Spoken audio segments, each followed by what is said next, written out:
That's twisted. Welcome to the twist with Mark and Rick.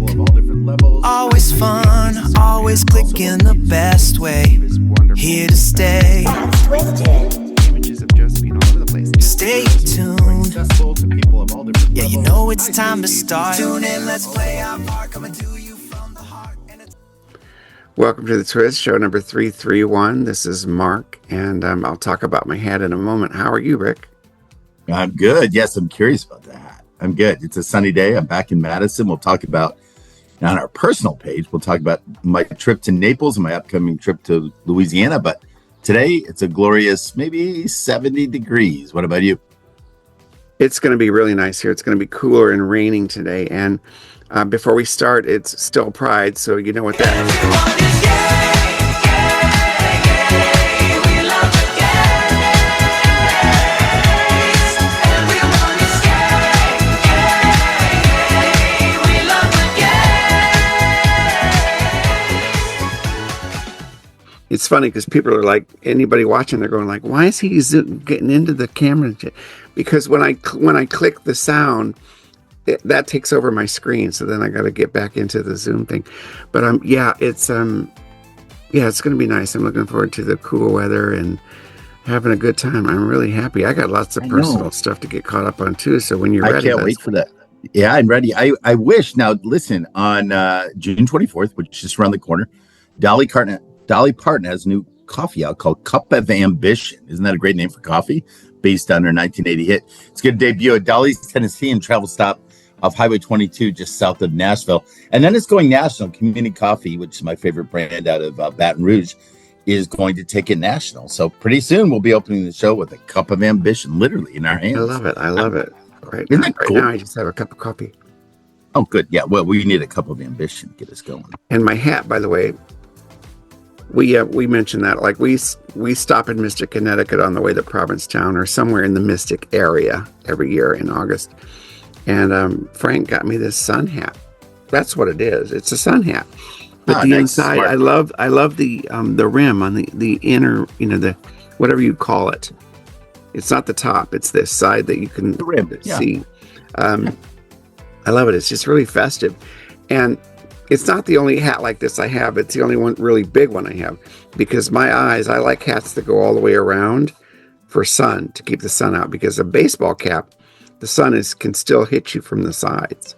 So this is the kind of hat that I have that just completely keeps the sun out of my face. Well, and I know you were just on the beach too. I know we'll get to that, but as you can see from my face, Red Tomato Rick, I should have had that hat. I'm the opposite, Mark. I grew up, as you did too, probably lemon juice in your hair and baby oil on your skin.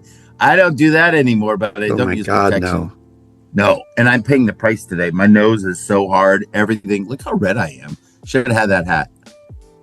I thought it was your blood pressure. Now, I was red too. You can't really see it because it's dark and it's been a few days, but we went to the Point Pleasant Beach in New Jersey. We'll go ahead and hit the personals page on Friday with our friends Lisa and Cindy. I love the beach there. Not crazy about the boardwalk. It's clean, but there's not a lot to the boardwalk there in Point Pleasant. But we had a lovely time, and we had dinner afterwards at like 4 p.m. In that little area, Bay Area, whatever you call it, the beach area. That was nice. And then since we have last broadcast or recorded, we went to Boston, I think. Yeah, we went to Boston. No, we didn't talk about that. And it was really fun. It was super hot the first few days we were there. So we mostly stayed inside and went to Copley Center and places where we could be in an air-conditioned environment. But it was the World Cup going on, and so you had masses of people, thousands of people in Boston, and Scotland was playing Haiti. So what did we see all over town but kilts, men in kilts, thousands of men in kilts. And of course, I've always do they wear shorts under those? I'm guessing most of them do. I hope not commando, because I did read in articles a few years ago by kilt rental stores. There are such things, especially in Scotland, where the employees said their number one complaint is the condition that these things are brought back in. Because you have men who, you know what I'm talking about. It's kind of gross. Sure. You can use your imagination. But if you're going to rent a kilt, please wash it first, or don't wear nothing under it, you know. Well, I agree. I know this because Charlie, hey Charlie, was posting tons of pictures of people in town. You should have looked up Charlie while we were there. I never even thought of that. I don't know if he was there at the same time or not. Well, he lives there. Oh, I didn't realize that. I didn't know that. Yeah, he was from Florida to there. I would have looked him up. I didn't know he lived in Boston. He goes all over the world. I don't know where he lives. I know he does. Well, he works for Harvard. So there you go. Now you know. Very fun. Well, the next time we're in Boston. Or he could take the ferry over to P-Town when we're there in August. If you're listening, Charlie, take the ferry to P-Town and have lunch with us. It was either him, real quick as an aside, it was either him or someone else telling me all about where you are in New Jersey and New Hope and how wonderful New Hope is. I think it's him. So, yeah, he should come visit you. He should. Well, I'm talking about when we're in Provincetown. Yeah. Oh, I get it. Yeah. He can just take the ferry from Provincetown. But anyways, I let go of a bunch of stuff. I'm never not busy, but there's a couple things I'm not doing anymore because, not only as we get older and time becomes more precious, it's not just about thinking about what do I want to do with the time that I have. It's also what I don't want to do. So I've let go of a few things that I don't want to do anymore. Interesting. And God bless my book client, Kim. I'm seeing her today because I got her onto a podcast, not ours. Because I'm her publicist also. But when this gig is over, I'm done. I've no more book clients. I don't want them. Nothing personal, man. They're fine people. But as you may know, when you have a client, you deliver for the client. So when you have a book client who says, "Well, I think maybe you could change this font or maybe this," so I just don't want it anymore. I really don't want it anymore. I publish my own shit, and I'm back to writing my own books. I got lots of book events. I was at Red Mill Books, READ Mill Books in Clinton, New Jersey. Please look it up. It is the coolest bookstore in 50 miles. It's started by a young woman named Jillian. She owns the house. It's really in an old house, and it's so cool, and it's magical. Somebody asked me, "Why do you like this bookstore so much?" When I was there on Sunday for an authors event, local authors, bunch of us, not just me. And I said, because it reminds me of when I was a kid and the magic of books. It's not like other bookstores. Everything she's done with it, it's like walking into this magical world, and I love it. Nice. And I'm doing a self-publishing workshop there on Sunday. I got 3 more workshops going on there. I'm going to do a book launch. So I'm like incredibly busy, Rick. How are you doing? How busy are you? I'm good. I just saw USA Today, mind you, take it for what it's worth. I don't think it's the best journalism anymore, but they've always been connected with their consumers, because they own so many papers in so many cities, or so many, whatever you want to call it. They didn't even call the newspaper publications. There you go. But they had listed the top bookstores in the country, and I hope she makes it one year because Leopold Books here in Madison made the top 5. So that was pretty cool. Bookstore is fun. I'm good. As I said, as you could see in my face, I'm back from Naples. It was a great trip, but really intense. It was hot. It was 115, feels like temp. One of the days we were on the beach. We were on the beach 2 days in a row for 3 hours, and thus the face. But we had a good time. We stayed at Airbnb, my friend Patty and Emma and I. And, they're friends that are contemporaries. Usually I'm hanging with the youngsters, as you know. And so it's really nice to get away and just be of that mindset of people that don't, I'm not saying all youngsters get stirred up by weird things, but, we can handle stress. We are giving of each other space, and it's always nice. We got a lot of mangoes. Michael Paul lives down there. He's 72, 73, I think. He's a devout bachelor now. I mean, he was married in the past. He is crazy, healthy, tan as tan, and climbs mango trees. And he gave us a bunch of mangoes. I flew home with 2 checked-in bags of mangoes, Mark. Made some mango salsa last night when I got back. Palm trees. There are so many different palm trees. So Paul is like a arborist. He knows all about trees and plants and has landscape down there. There are more billionaires living in Naples than anywhere in the world. Did you know that? Wow. And the city only has a population. Yeah, the population in the city is like 50,000. It's so small. I'm not surprised either. Two of the findings that we found there was really cool. There is literally a Tide laundromat and dry cleaner store. You can franchise and use the Tide logo. They actually use Tide. Wow. I never saw it. I've always loved that logo, and I was like, well, that's cool. And the other thing in the Airbnb, now they were lacking certain things. You know how it is. Nothing's perfect. Nothing's like your home. But they were always responsive. If we needed blankets, they dropped them off. I know it sounds weird, but like you said, air conditioning, during the day you're in heat and at night you're in air. We needed blankets. But one of the things they had, have you ever seen this? It's a multifunctional breakfast station. It's a toaster. And on the side of the toaster, built into the toaster, is a little dish. It looks like a cat dish or a cat water dish to make your egg. Wow. Yeah. Interesting. So you can make an egg McMuffin or an egg muffin. I shouldn't say McMuffin. It was weird, but think about it. Then we got into it being elderly like we are, well, that's dangerous because it's electric and, water. What else could you do with it? It was a weird thing. But anyway, it is what it is. Also, I was really riveted because at night is when I do my doom scroll. So laying in bed after a long day on the beach, I was watching a bunch of clips on from the Las Culturistas Awards honor. Have you ever heard of this awards ceremony? It's the 5th annual. No, it sounds Spanish. It's on Bravo and Peacock. Yeah, I don't know why, but it honors pop culture with 100 tongue-in-cheek categories. Will Ferrell received the Titan of Culture Prize. There were prizes like Lisa Kudrow received a Lifetime Culture Award. It was really fun. It was hosted by Matt Rogers and Bowen Yang. I read about it, but I'd never heard about it before, ever. I haven't either. And this year, you read about it, and I saw it, so they must be getting some publicity. RuPaul won the top, I think, called International Man of the Millennial or Person of the Millennial. It was really, really cool. So if you haven't seen any clips, guys, see it, or next year watch the show.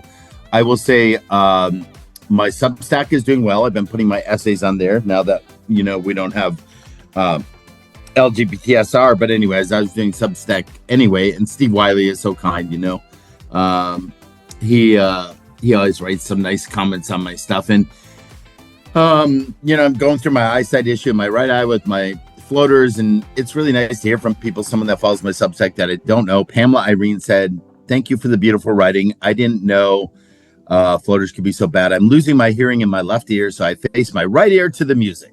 I loved that.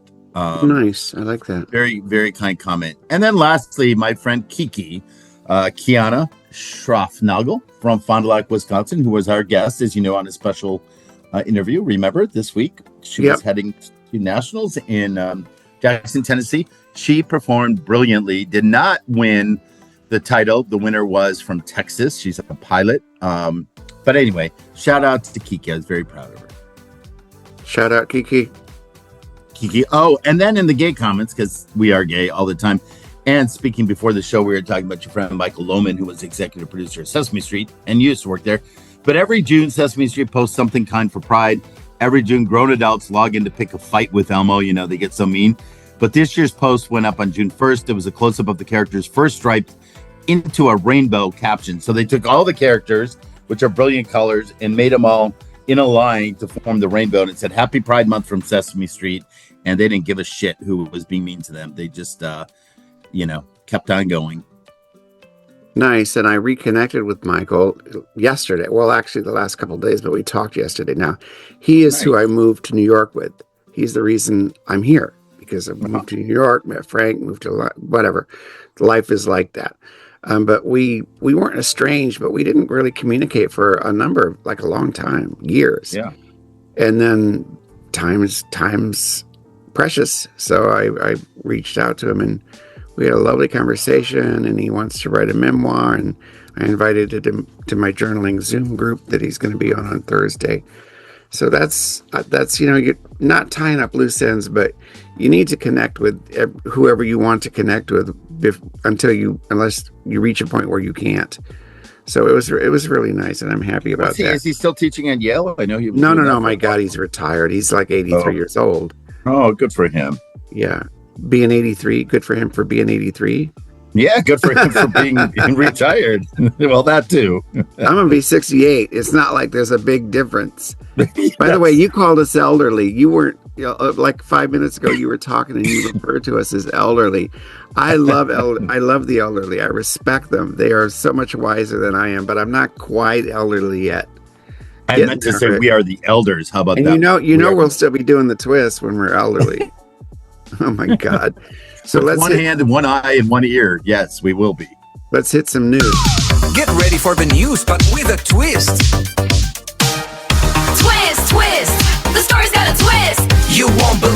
what you just missed.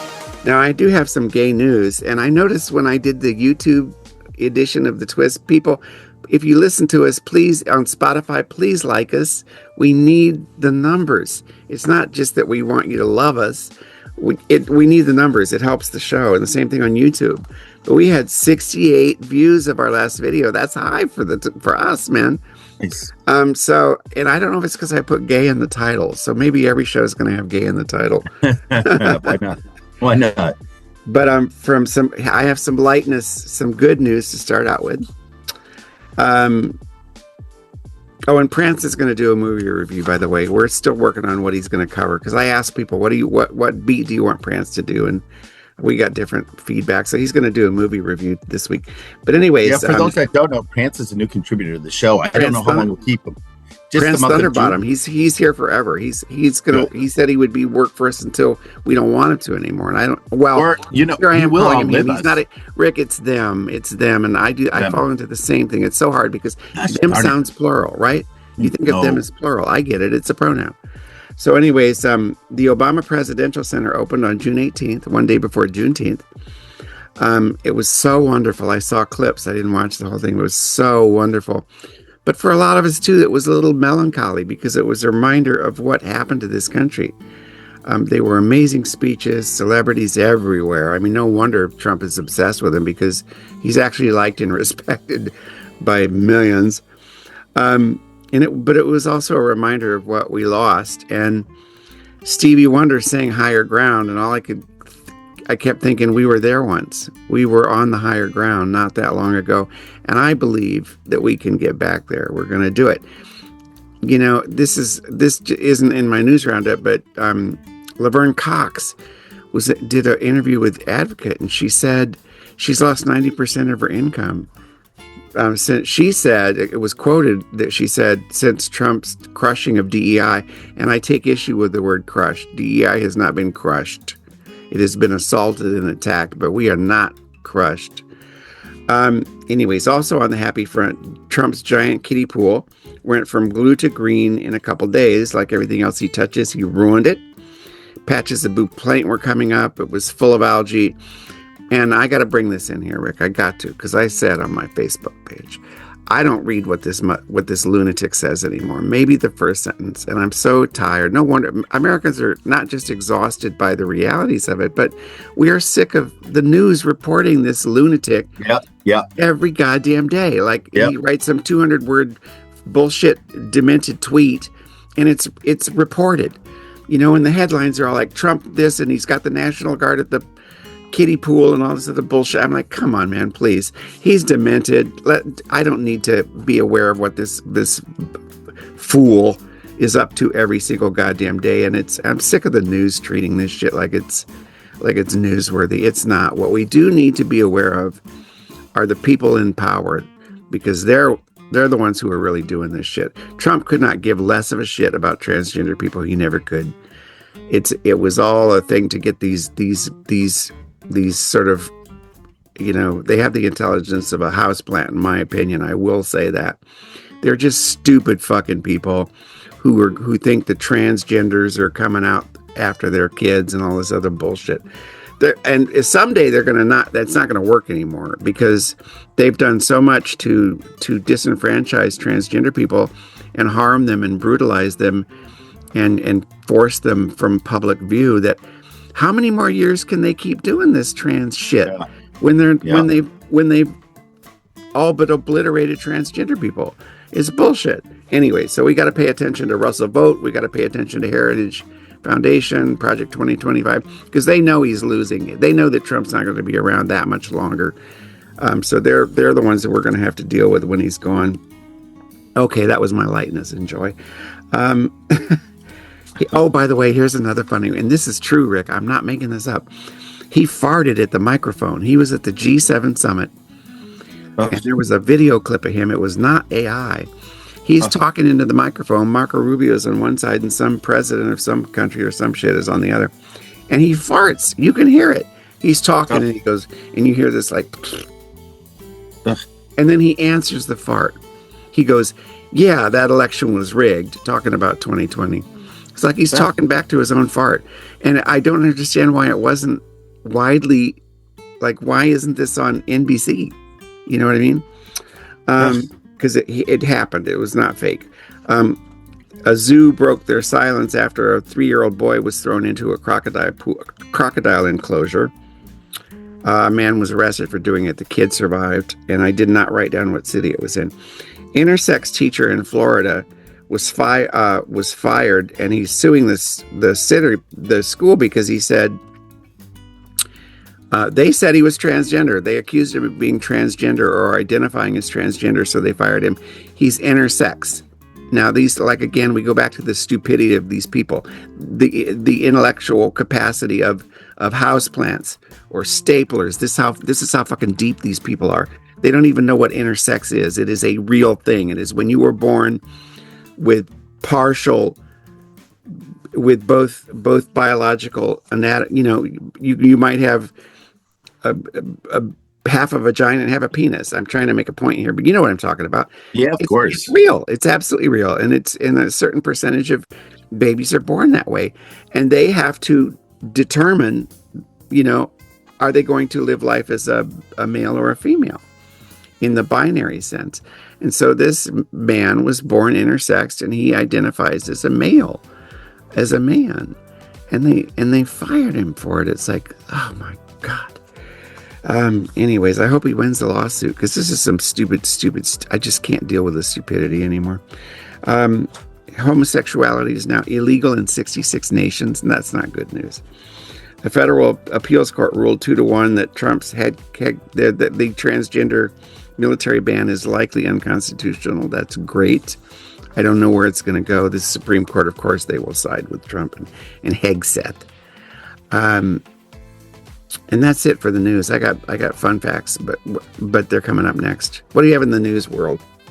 Well, a lot in the news world, just jumping down my list. My gay story is actually, like I said, there's still a lot of people being stupid, but there was a minor league team canceled the game after players refused to wear pride-themed jersey. This is a case where the league and ownership took control because some of the players said they weren't going to play. Out of York, Pennsylvania, the team's called the York Revolution. And in a statement, the actual team ownership said, it's with great disappointment that the team did not play the game and chose to forfeit. And then they slapped them with a fine of $10,000. Can I ask you about this? Yeah, please. Before you move on to the next item. Because go ahead. That's it, really. And then, anyway, then the ownership ended up donating that money to the Rainbow Rose Center to support and further the work they do in helping with the queer community in York, Pennsylvania. Now, I know I'm going to get some emails on this, but I thought for a moment about it.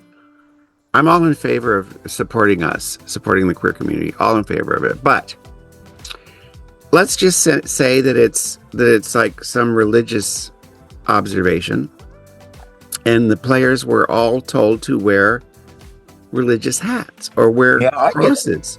Yeah. What if you're not a Christian? What if you don't want to wear this? I sort of think maybe it's not a good idea to be asking these players to wear rainbow hats or pride jerseys.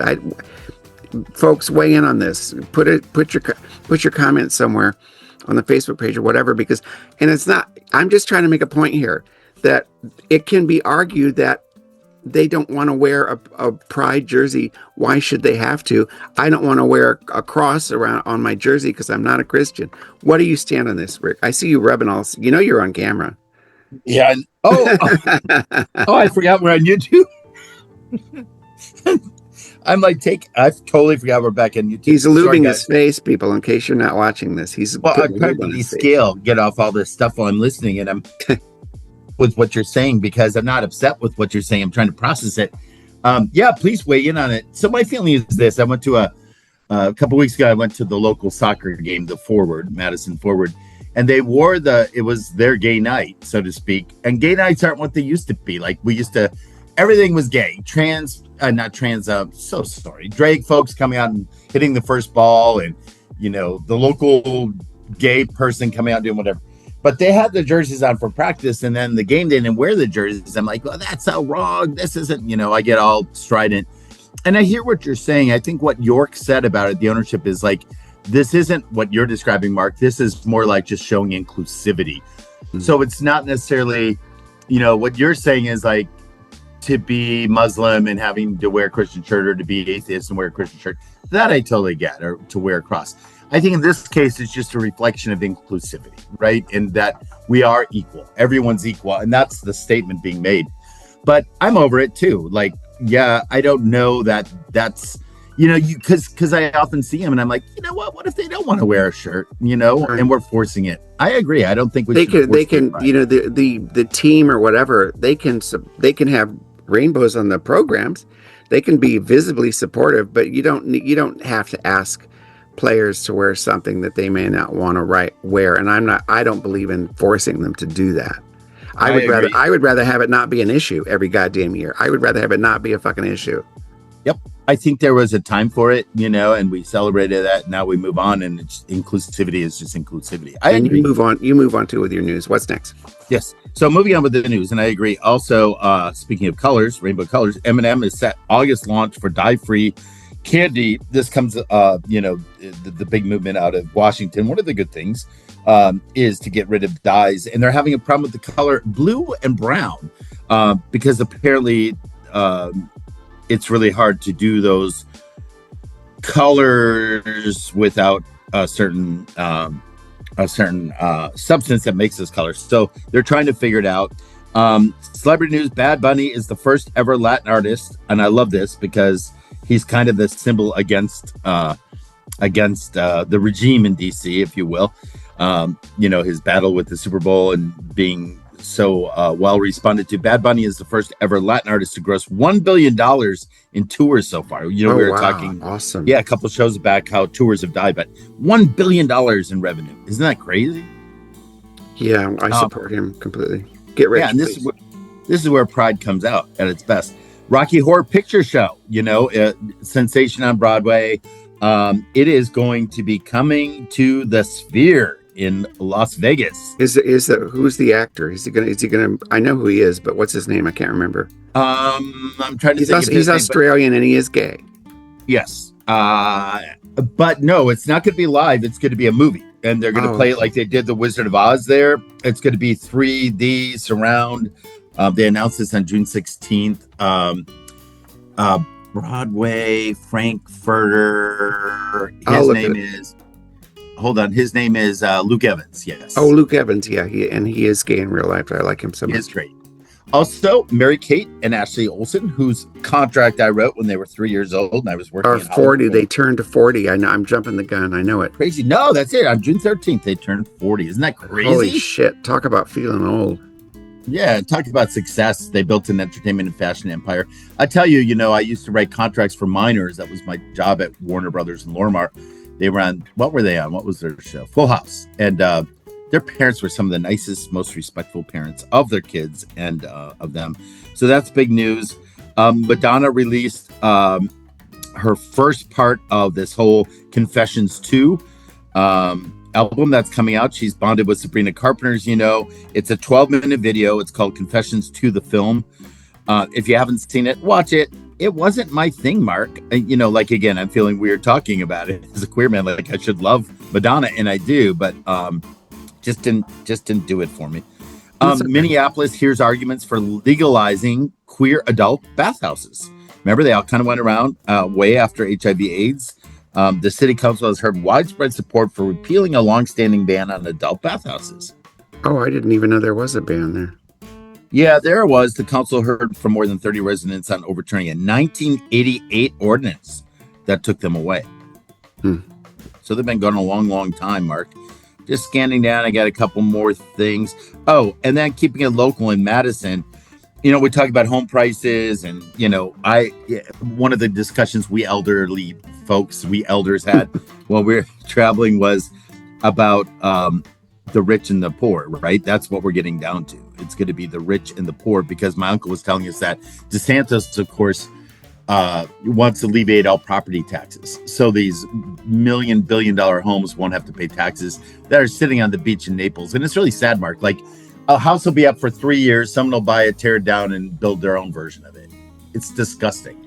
That's really happening down there, and DeSantis wants to get rid of it.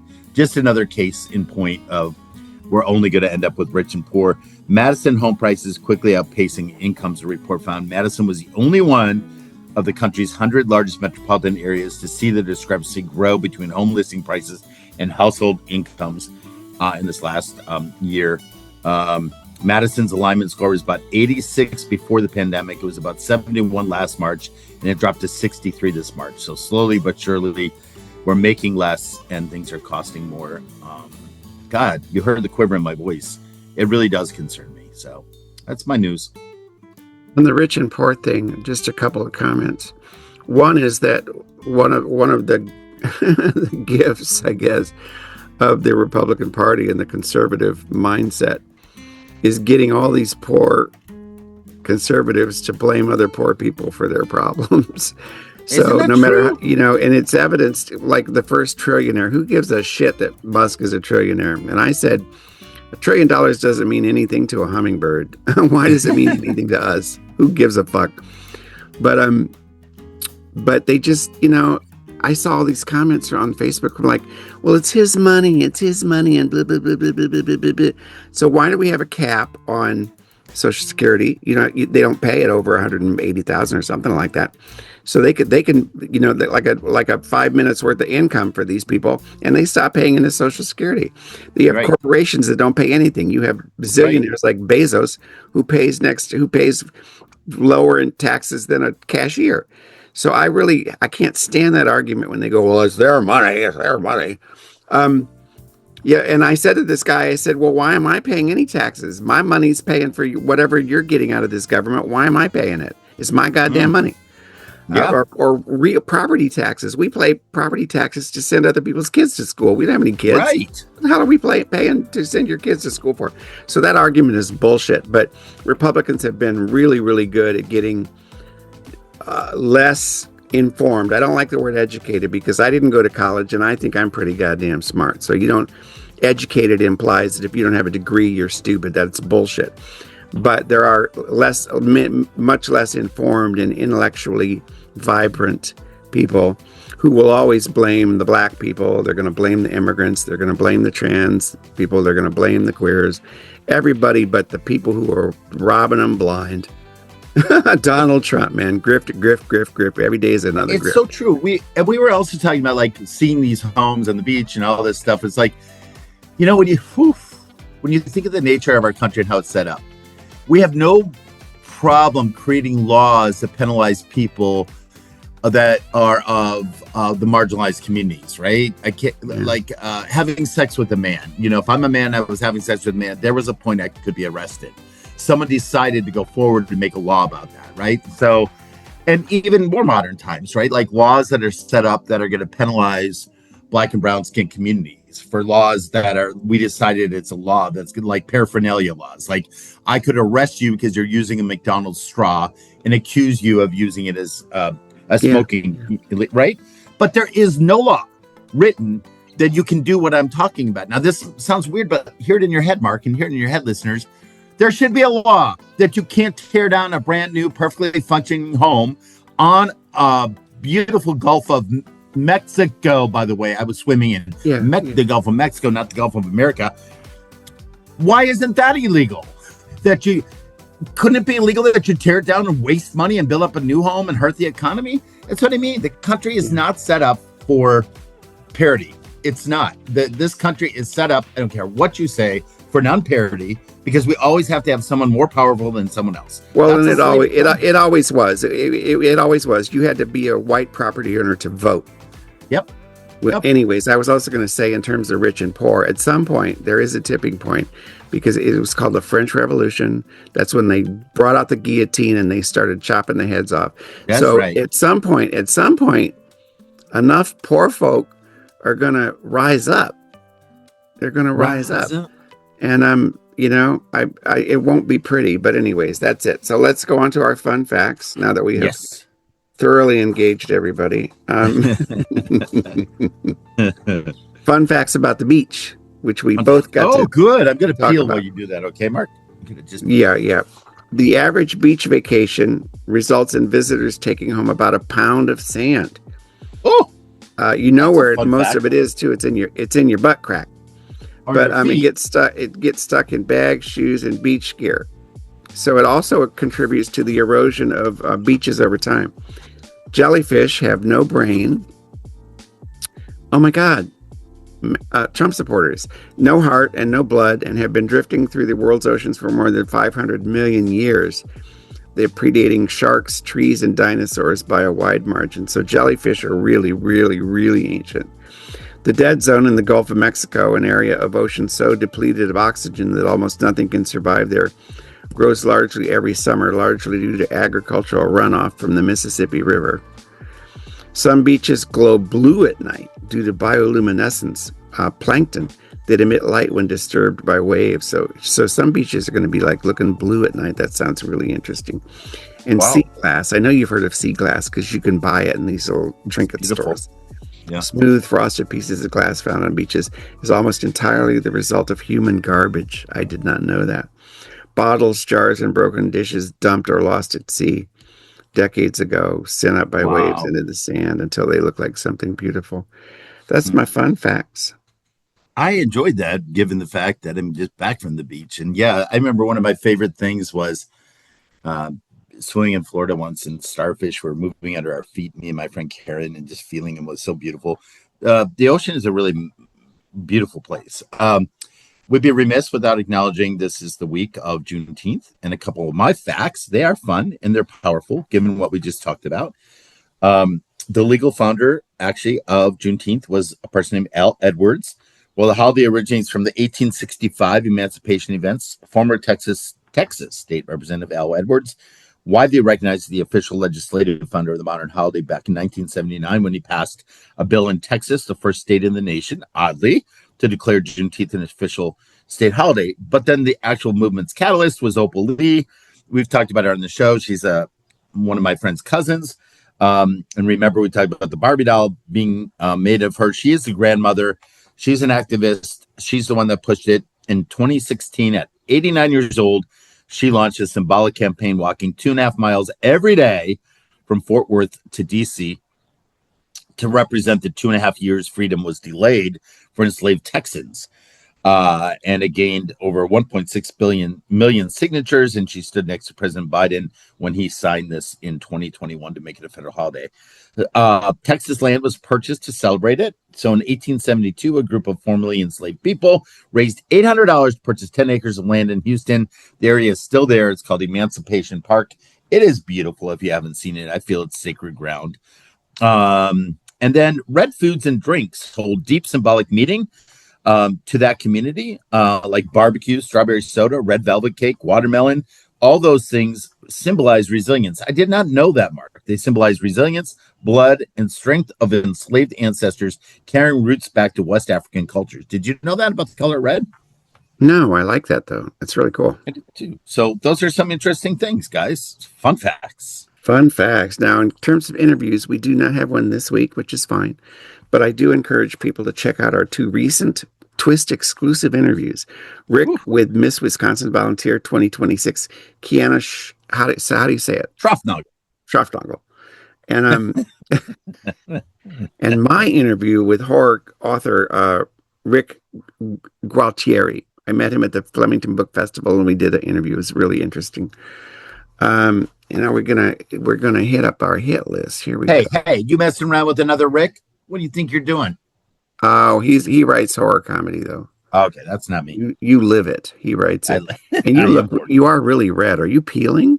I'm trying to. I'm just trying to rub it all off. Wow. Don't do it too much. You make yourself Disgusting. worse. Oh yeah, then everything will go away. Okay. It's a hit. My hit for the hit list is Boston's Victory Gardens in the Fenway, because we were just there. The Victory Gardens are the oldest continuously operating Victory Gardens in the country, started during World War II to help ease wartime food shortages. These were all over the country because that was a real war. That wasn't some like insane bullshit that Trump is doing in Iran. World War II was like that. That was some serious shit.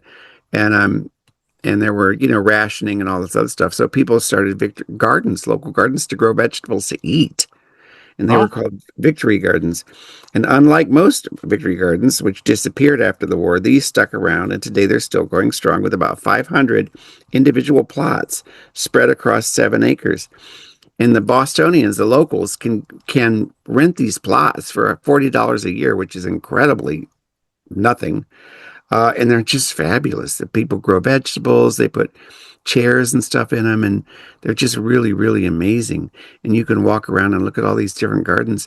They're enclosed, they're behind fences.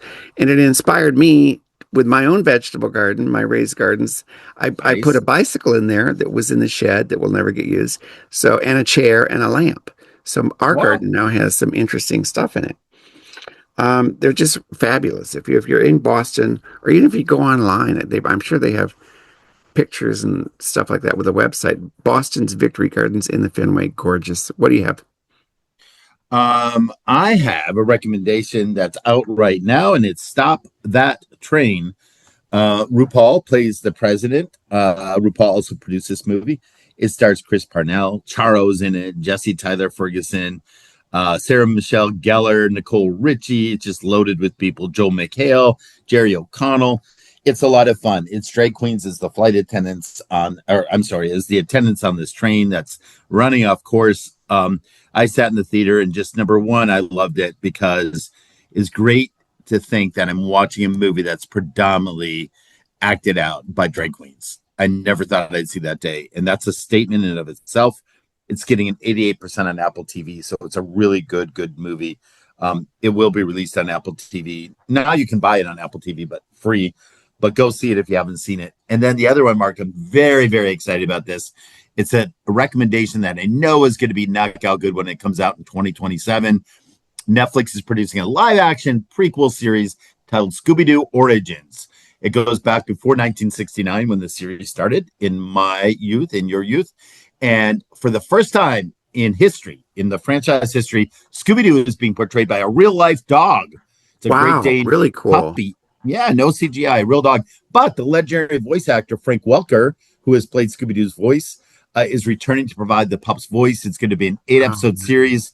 It's filming in Atlanta. I'm very excited. So the Frank Welker thing to me is really interesting because he voiced Fred, Fred, the character in it. He voiced the character of Fred since it's the franchise inception in 1969. Later, he became Scooby-Doo's voice himself in 2002.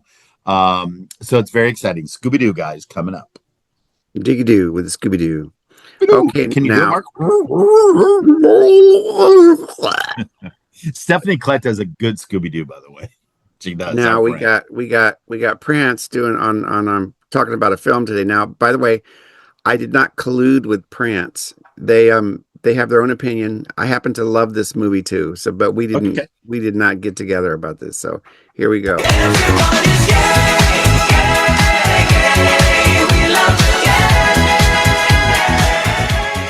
Snap!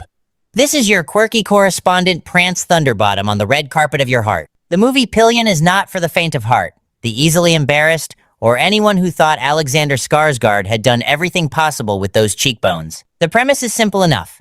Shy, awkward Colin meets Ray, a leather-clad biker with the conversational warmth of a closed door. And what follows is a BDSM relationship that's equal parts erotic, unsettling, and oddly tender. It's the kind of film that makes you think about it for 3 days. And I still am. Harry Melling as Colin is quietly extraordinary here. He somehow makes every small moment feel enormous. Skarsgård, meanwhile, plays Ray as a man who communicates primarily through presence and silence. In the end, I was most sad for him, in his inability to be truly intimate. Pillion commits fully to its own strange world and never apologizes for it. And if you're wondering what Pillion means, look it up. This is Prance Thunderbottom. See you next time.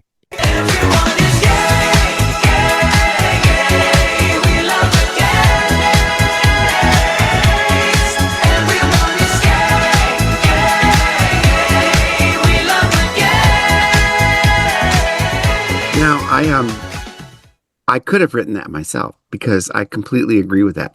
And I loved the movie. I didn't think, it wasn't even on my list. And Frank, I did too. His night to pick something to watch. So we watched it. I kept thinking about it for days. And the person I felt saddest for, I don't want to do spoiler alerts, but I felt saddest for Ray because he couldn't get past this thing. And you'll have to watch it to see what I'm talking about. But I really liked the movie a lot. And all the acting was amazing. Colin Melling, I can't remember his first name, but he's a really good. He was in Harry Potter. I thought I read that somewhere, but Yes. it's just a really good movie. But it's not for everybody because there's, it's gay, bondage, BDSM means bondage, discipline, sadomasochism. But anyways, it's really, really honest, and I loved it. I love the movie. Yeah, Colin, the actor who played Colin is Harry Melling. He played his Harry Potter spoiled cousin Dudley Dursley. They're both. It was finely acted. Now, do we give away what Pillion means? Should we tell people, or should we let people figure it out? Well, I'll say it because I had to look it up. I'm like, what does this mean? You tell them. See if we looked up the same movie thing. Came out, I was like, what the hell is it? Well, many of us have been Pillions. I've been a Pillion. Have you ever been a Pillion? No, A actually, pillion? not on a motorcycle. There's a clue. That's a hint. First clue. A pillion is the secondary seat or the pad located behind the main rider on a motorcycle, scooter, or moped, any kind of moving vehicle like that. It refers to the passenger riding in that position. So honestly, Mark, as it comes to titles, I think this movie was brilliantly titled that. And the movie talks all about that position, so to speak. Yeah, I loved it.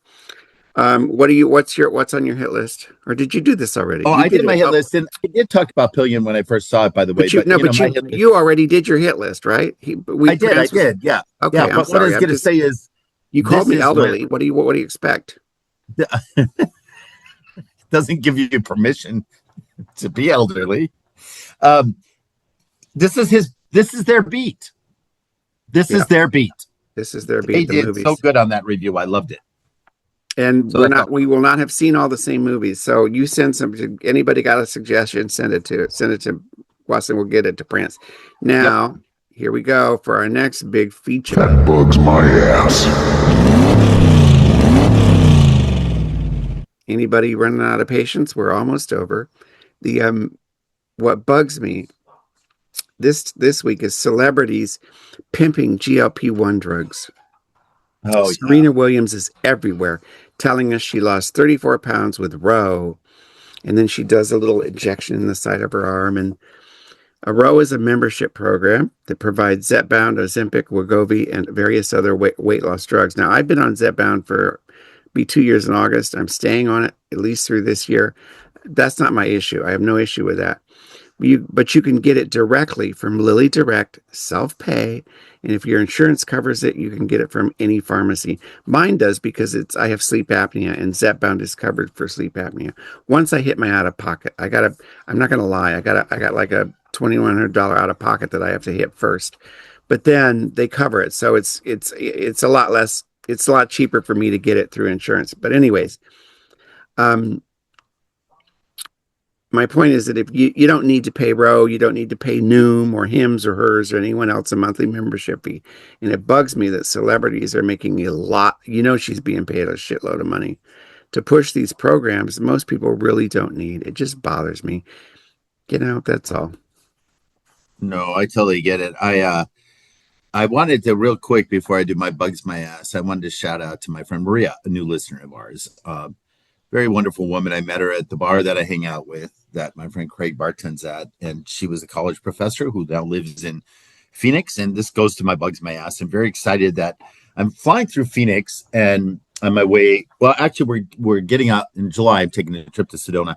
We will get off the plane in Phoenix because we're going to drive from there. But so with the hub system is, you make all these connections, and sometimes you're waiting in between cities. Like we were in Philly yesterday. Mark, I was close to you. I was in Philly yesterday. And I sit for 2 or 3 hours, but because of TSA and 9/11, and I get why, but the days of being able to come and see a friend, like in the day, I could have said, Mark, come to the airport, let's have lunch.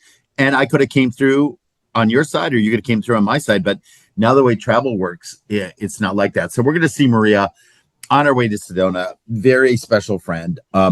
But Shreveport Regional Airport, where I'm heading this Wednesday, I'm very excited. They are the first in the country to launch what they're calling a visitor pass program. It allows visitors to enjoy the airport experience even without a pass. So you can technically come to the airport, go on the other side, of TSA check with this pass because you'll be pre-approved and be able to enjoy the restaurants and the shopping experience and even come to the gate and meet your friends when they fly in. Isn't that awesome? I like that. Now, what bugs you? Oh, that bugs me. It bugs me that we don't. Oh, okay. I thought you were okay. I get it. No, it bugs me. That change really bothered me in the day. And now we're seeing people kind of change away from it. So that's good. I love it. Now let's hear from Joe. We got Joe back on. Joe's back. Thanks to Prance for filling in last week, but they have so much on their plate. Here's Joe, and this is a letter from one of her letters. The National Spelling Bee was won by a 12-year-old from Texas. He spelled Center Thinkus. I met the Beloit Champion Spelling Bee winner of last year. This year he was second because he spelled chief wrong. I've long wondered how men and now women get such a perfectly shaved head. Now I know. It's called the skull shaver. I'm not ready for a skull shaver, but I cut my own hair now for the last like 3 times because Really? oh yeah, I'm on sort of a fixed income plus what I can make off of workshops and stuff like that. So I'm like, haircuts are not cheap. We used to get them in Chinatown in Manhattan for $8. You go anywhere to get a haircut, you're not walking out of there for less than $45. I know. And if you get it colored like I like to do, not to hide the gray, been this before, it's metallic, it's just fun shit. But anyway, so I a long time ago during COVID, I bought a hair clipper because it was COVID. You couldn't go to a barber. Right. So I've been using it again because my hair this is my hair. What's the big deal? I take my little shaver. I'm going to show you the next time I'm going to do it for people. And you Do it on the show, man. But then I get hair all over my computer. So it's not hard, but I do my own hair now. So if anybody wants to know how to do that, reach out. I love it. I can't. My friend Pam, she cuts my hair, so I'm fortunate. Pam, my friend Pam. My friend Pam, of course, my friend Pam. Everybody knows my friend Pam. Everyone knows Pam, but she's been so busy, because she has a real job. So I am looking online at cost cutters. Sometimes it's easier. They have a good rewards program, whatever. I don't normally go there. I wouldn't go to a super cuts or sports clips. But their specials included $2 off senior haircuts. So maybe. I do the senior stuff every chance I get. Absolutely. Yeah, there's no elderly discount, but they have senior discounts. Yeah. Now we got our final question. You're so funny, Mark. You're so funny. Last week's final question was, what is there something you can't do but wish you could? John and Don Rhymes both said skydiving. Steve said learn a foreign language, preferably French. May we. Charlie, of course, Charlie, who did not, I didn't know he lived in Boston. He said find a good man. I said leap tall buildings. You said whistling, but you can hum. You can't whistle, but you can't whistle, but you can hum. That's my southern roots. Brad said live in Alaska. Interesting. Larry said move to another country. Yeah, I hear that. I want to go to Canada though. I don't want to go to like Brazil and shit. Everybody's going to Costa Rica. I want to go to Canada. This week's question. Are you ready for it, Rick? I'm set. People love these questions. It's probably the most popular part of this show. Because this was in the news. If you found $30,000 in a convenience store bathroom that had no identification and no way to know who left it there, would you keep it or turn it in? Love it. This happened. Every few years I see these articles about, and they treat the person like a hero. Like this person found $50,000 in a paper bag and turned it in. Why? I'm going to tell you right now. My answer is no. Oh hell no. If I don't know if it's cash, if nobody can claim this, I'm taking it home and hoping the mafia doesn't track me down. I hear you. Listen, I lost. But everybody's going to have to say what they got to say. I'm not doing it, man. I'm not giving this because you give it to the guy at Wawa. He's taking it home. Well, you know that. So this is a hint for not a hint, but a tip. I had performed a wedding and they gave me cash, which is often the way it is versus a check. And it was a big wad of cash, like $300, and I threw it away. And I called my friend because you can do this. My friend actually runs the local waste management. He said, Rick, you called too late. If you call the day of, we can usually find it. But he did say, I mean, like in recycling places, they have cameras, so they can usually track it. So if you were a recycler working at a recycle place, a lot of these people pocket the money, but they often get caught. So sometimes if you've thrown the money out, call your local recycler, your local wherever you threw it, trash and the regular trash, and see if they can recover the money. But listen, girl, I would not return that money ever. No, and who the hell has $30,000 in cash in a paper bag? And why is it in the bathroom? Right. We're talking some illicit shit, most likely. So Something wrong. I'm preventing crime. We're Crime Stoppers, Mark. That's what we are. I got my quote. I got a quote. Let me do mine and then you do yours. You do yours because we don't hear enough from you. Go ahead. Do it. Oh, no. Only because I rarely have a quote, but this is a quote that I want to, first of all, preface by saying James Burrows passed away last Friday, 85. Started like doing shows like Taxi, I think maybe Cheers, a long time ago. Yeah, Will and Grace was his most famous one. He directed all 246 episodes of Will and Grace, including the reboot, which I forgot, Mark. You know, it went off air and then came back 11 years later. A long time later, yeah. Totally forgot about that. He directed every single one, and he was an advocate for the importance of having gay characters be present. He said one of the joys of his life was on the first version, it was he had to fight the network often on gay jokes and being able to represent gays. But he knew it was the right thing because he said when he would pick up kids, friends of his kids and take them to school, you know, like carpooling or whatever, they'd always ask, what's on the next Will and Grace? And he said, I had hope then that young kids would understand it. And as both you and I know, Gen Zs don't even wink an eye about someone being gay. And I guess that's why I get upset when the baseball players get worked up about it, just as a quick aside. But he said it was so refreshing to be able to direct the reboot because then no one even said anything and it was so accepting of these characters. He has some great quotes out there. God rest his soul. He's brought us a lot of, he also directed Cheers and Friends. So no matter your interest in television, James Burrows brought out some great things in characters. And that's the goal of a director. And you'll get this as someone who creates characters and creates situations and creates dialogue. And I love this. He said in a quote, the concept is never what attracts me. It's the execution. That's a good director, Mark. And he says, I'm concerned about believability in the economy of the comedy. The economy of the comedy. The shortest distance between the character and the laughter. I love that quote. I love that. I live by that. Yeah. The shortest distance between the twist and a laugh. There you go. That's the essence.